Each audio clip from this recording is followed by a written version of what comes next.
Hello, everybody. Welcome back to my channel. And finally, I have a book haul video that I can do because it's been a few months and I have collected enough books for it to become a video. Let's get started. So, the first batch of books are books that I bought myself with my own money. And the first book is Project Hail Mary by Andy Weir.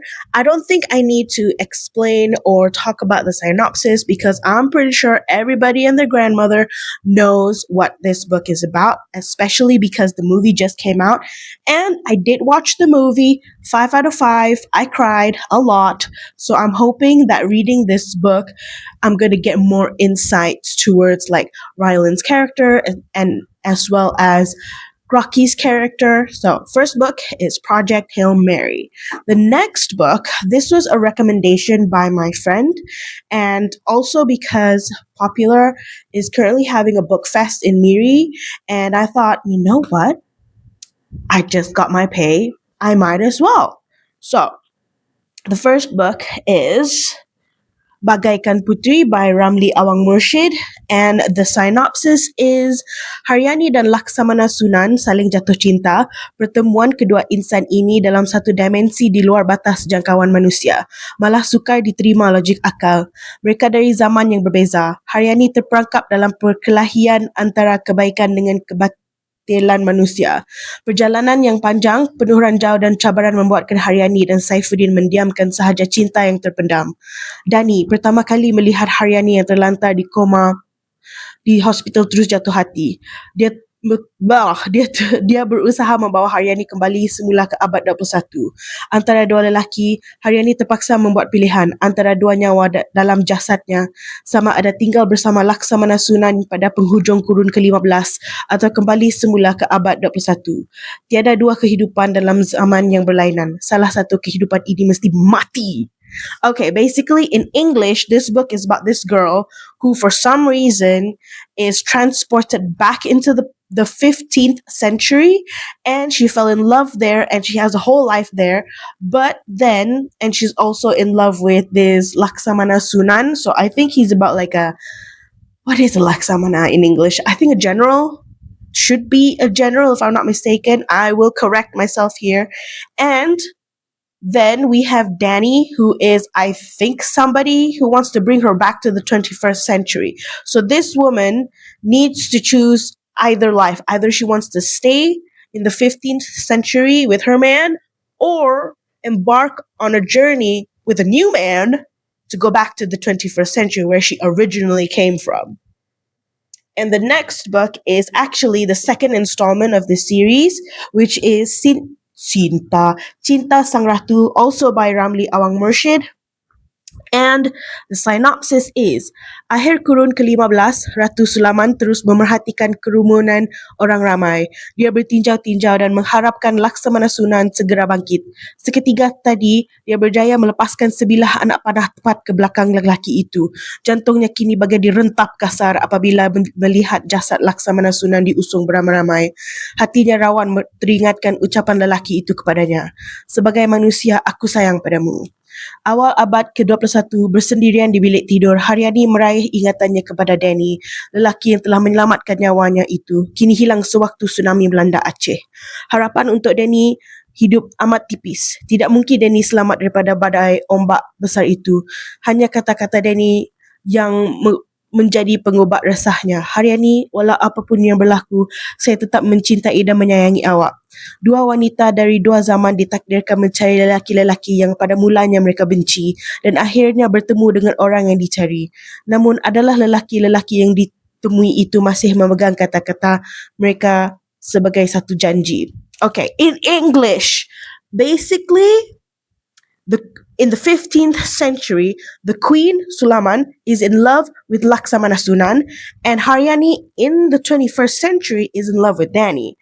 So it's about the Queen having her heart broken because Laksamana Sunan is allegedly dead. I don't know if he's dead, but allegedly. She saw his body, and his corpse is brought somewhere. And then we have Danny, who is in, Haryani, who is mourning the loss of Danny, Dani? Oh my god, I don't know, man. I think it's Dani because it's Malay. Mourning the loss of Dani, who is lost at sea because of a tsunami that landed in Aceh. And she is extremely skeptical of whether Dani is alive or not. And that is the story. I am making a terrible, like, paraphrasing of the plot, but look, I'm not very good at Malay, but I'm trying my best. This is what I understand from it. It's two women falling in love with, I think, could be two guys, and it's the story of their love and what the hell's gonna happen. Okay, these next batch of books, my god, my nose is itchy for some reason, and so are my cheeks. I don't think I did anything different in my skincare routine. But, anyways, the next batch of books are books that I got from my friends who they were unhauling books they received from publishers. And I, as a lover of free books, volunteered myself to be like, hey, give it to me. Okay, so the first book is The Messenger, Moderna, the Vaccine, and the Business Gamble That Changed the World by Peter Loftus. Okay, the synopsis is pretty long actually. Okay. At the start of 2020, Moderna was a waning biotech unicorn, still years away from delivering its first product despite a decade of development of potentially breakthrough innovation, using RNA to combat disease. Investors were getting antsy or worse, skeptical. Then the coronavirus pandemic hit, and Moderna became a central player in a global drama. A David to pharma's Goliaths, turning its technology toward breaking the global grip of the terrible disease. By year's end, as the outbreak was at its worst, Moderna delivered one of the world's first COVID 19 vaccines. I have been yip yapping and I didn't even realize my phone stopped recording. Anyways, actually, I don't know where I left off, but basically, the first book in this one, the batch where my friend gave me their unhaul books, is The Messenger. And the next one is The Art of Prophecy, The War Art Saga, Book 1 by Wesley Chu. So, synopsis is. Where is the synopsis? Oh, it's inside. Okay. So many stories begin the same way, with a prophecy, a chosen one, and the inevitable quest to slay a villain, save the kingdom, and fulfill a grand destiny. But this is not that kind of story. It does begin with a prophecy. A child will rise to defeat the eternal Khan, a cruel, immortal god king, and save the kingdom. And that prophecy did anoint a hero, Jian, raised since birth in luxury and splendor and celebrated before he has won a single battle. But that's when the story hits its first twist. The prophecy is wrong. What follows is a story more wondrous than any prophecy could foresee, and with many unexpected heroes. Taishi, an older woman who is the greatest grandmaster of magical martial arts in the kingdom, but who thought her adventuring days were all behind her. Sally, a straight-laced warrior who learns that the rules may no longer apply when the leader to whom she pledged her life is gone, and Kasami, a chaotic assassin who takes a little too much pleasure in the kill, and Jan himself, who has to find a way to become what he no longer believes he can be, a hero after all. I don't know, I have no idea about this book. I just like the cover. Hence why I chose it from the batch of books that my friends are unhauling. The next is The Paper Palace by Miranda Cowley Heller. So this is on a perfect August morning, Elle Bishop heads out for an early swim in the freshwater pond below the Paper Palace, her family's gently decaying summer camp in Cape Cod. Breaking the surface of the freezing water, she remembers the sudden passionate encounter she had the night before, up against the wall outside the house, while her husband and mother chatted to the dinner guests inside. So begins a story that unfolds over 24 hours and across 50 years. Decades of family secrets and one unspeakable childhood incident will force Elle to decide between her much-loved husband and the life she imagined with her first love if tragedy hadn't changed the course of their lives. Okay, this one is not from the unhaul batch, but it is actually a birthday present from my friend. She gifted it to me because it's my birthday, and obviously I love books. And I chose Haruki Murakami IQ 84, the complete trilogy. So the year is 1084 IQ 84. I don't know. This is the real world. There's no doubt about that. But in this world, there are two moons in the sky. In this world, the fates of two people, Tengo and Aomame, are closely intertwined. They are each in their own way doing something very dangerous. And in this world, there seems no way to save them both. Something extraordinary is starting. Okay, the reason I chose this book for my birthday present is because it's only 65 ringgit 90 cents for 3 books. It's a trilogy in one. And I'm like, the cheapskate in me is like, this is a steal. Okay, next book is not technically a book haul. This is a book lent to me by my friend because she really recommended it to me. She says she feels like it's very interesting because I did tell her I wanted to read more Malay books, and she said this is a good book. So the book is Azrael si Penjejak Kubur. So tahun 2099, dunia kini sedang bergelut dalam perang yang berpanjangan. 95% kematian di bumi ketika ini adalah di medan perang. Jadi dengan beratus-ratus juta mayat yang bergelimpangan di sana, siapa yang perlu menguruskannya? Ketika inilah wujudnya penjejak kubur. Mereka diupah oleh ahli keluarga untuk mencari mayat waris mereka yang terkorban dan membawa mayat itu pulang. Mereka perlu pergi ke medan perang demi memenuhi permintaan ahli keluarga yang sedang berkabung. Azrael, seorang penduduk bandar Kersani, merupakan penjejak kubur yang mempunyai pengalaman selama 10 tahun. Dia diupah oleh seorang usahawan bagi mencari suaminya yang terkorban di medan perang. Tapi apa yang ditemui Azrael mengejutkannya. Sejak itu segala-galanya berubah. Apakah yang ditemui oleh Azrael? So in English, basically this book, in the year 2099, the whole world is in war and 95% of Earth's deaths are due to the war. And for that, there is a new job scope, job vacancy, which is, what is it? What's Penjejak Kubur? Basically a grave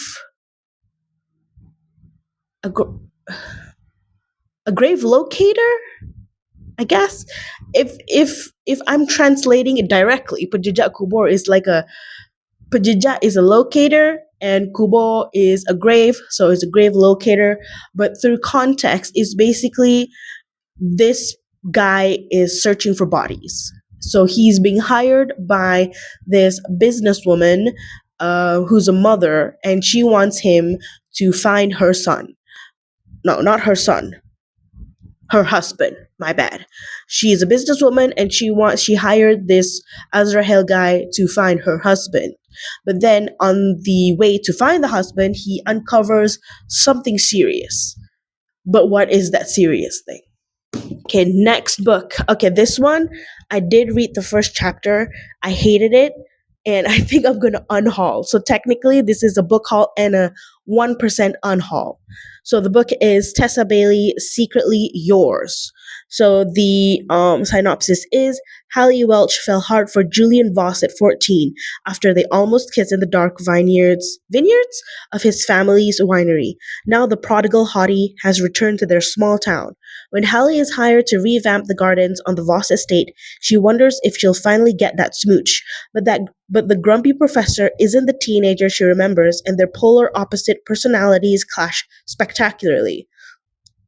One wine-fueled girls' night later, Hallie can't shake the sense that she did something reckless. And then she remembers the drunkard's secret admirer letter she left for Julian. Oh, shit. On sabbatical from his Ivy League job, Julian plans to write a novel, but having Hallie gardening right outside his window is the ultimate distraction. She's eccentric, chronically late, and often literally covered in dirt, and so unbelievably beautiful he can't focus on anything else. Until he finds an anonymous letter sent by a woman from his past. Even as Julian wonders about this admirer, he's sucked further into Hallie's orbit, like the flowers she plants all over town. Hallie is a burst of color in Julian's grayscale life. For a woman who irons his socks and runs on tight schedules, her sunny, chaotic energy makes zero sense. But there's something so familiar about her, and her very presence is turning his world upside down. Okay, the reason why I DNF this book was because I didn't like the main character. I felt like she's a very pick-me energy, and she is very not she's not like other girls. And I hate that type of trope because she's 29 in this book, but then she completely vandalizes uh com- okay, she has a favorite winery, right? Because it's local. She goes there. Her late grandma goes there, so she wants to support it. But not a lot of people are going there because there's a competitor right next to her favorite local winery, right? But then, rather than do proper marketing, rather than trying to market this local winery to get different clientele to maybe spruce up the business, what she does is she completely vandalizes the competitor, and I'm just here like, look, that's not cool. Regardless or not whether the competitor is capitalistic a businessman, you shouldn't vandalize other people's property. That's just stupid because you could have just done proper marketing. So I didn't like that.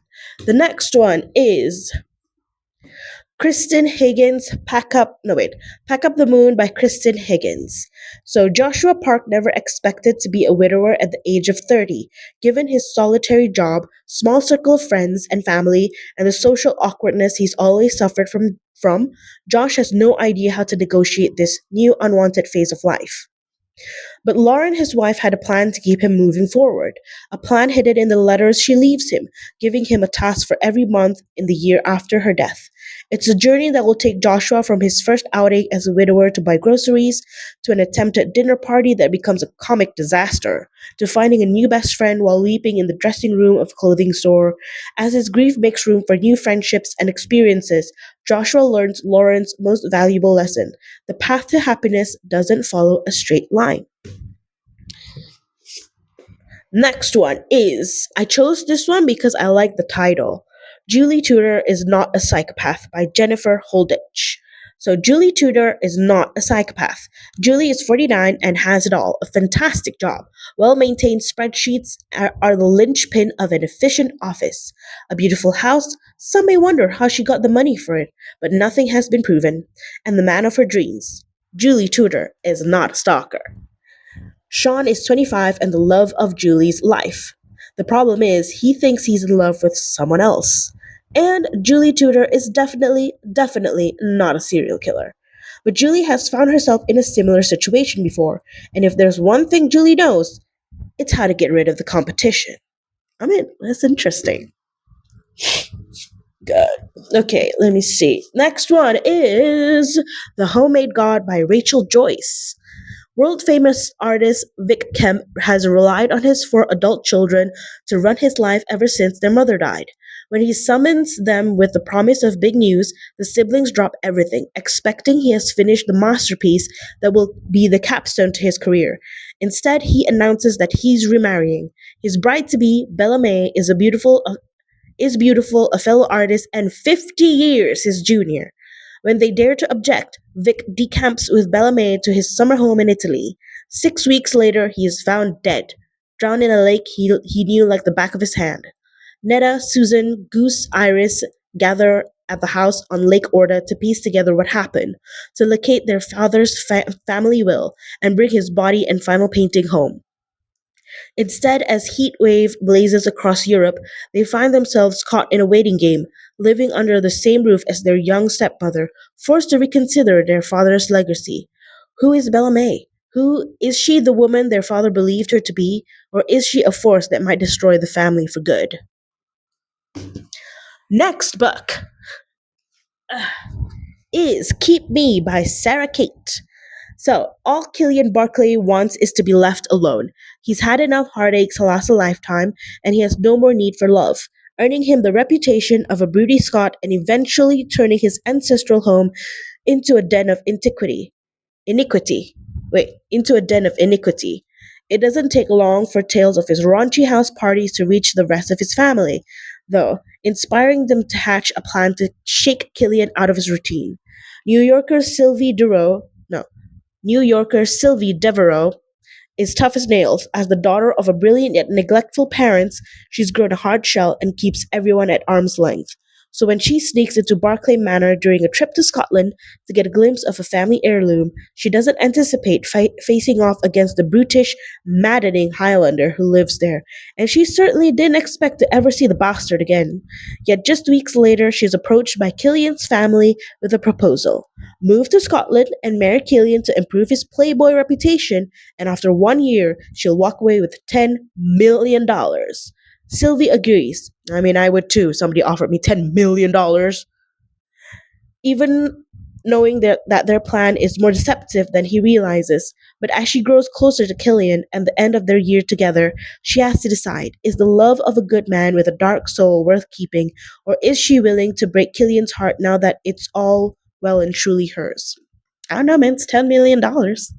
So the last book I have for this book haul is Quicksilver by Callie Hart. So I chose this because obviously it's been hyped all over the place, and I just wanted to know what the hype is about. So, 24-year-old Ceres Fane is good at keeping secrets.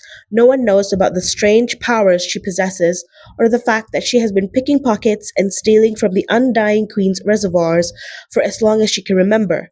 In the land of the unforgiving desert, there isn't much a girl wouldn't do for a glass of water. But sooner or later, every secret comes out. When Ceres comes face to face with the Death himself, she inadvertently reopens a gateway between realms, and is transported to a land of ice and snow. The Fae have always been the stuff of myth, of legend, of nightmares, but it turns out they're real, and Ceres has landed right in the middle of centuries-long conflict that might just get her killed. The first of her kind to tread the frozen mountains of Yuvelia in over 1,000 years, Ceres mistakenly binds herself to Kingfisher, a handsome Fey warrior who has secrets and nefarious agendas of his own. He will use her alchemist's magic to protect his people, no matter what it costs him or her. So that is the book haul. I hope you guys enjoyed the video. Click like and subscribe, and bye.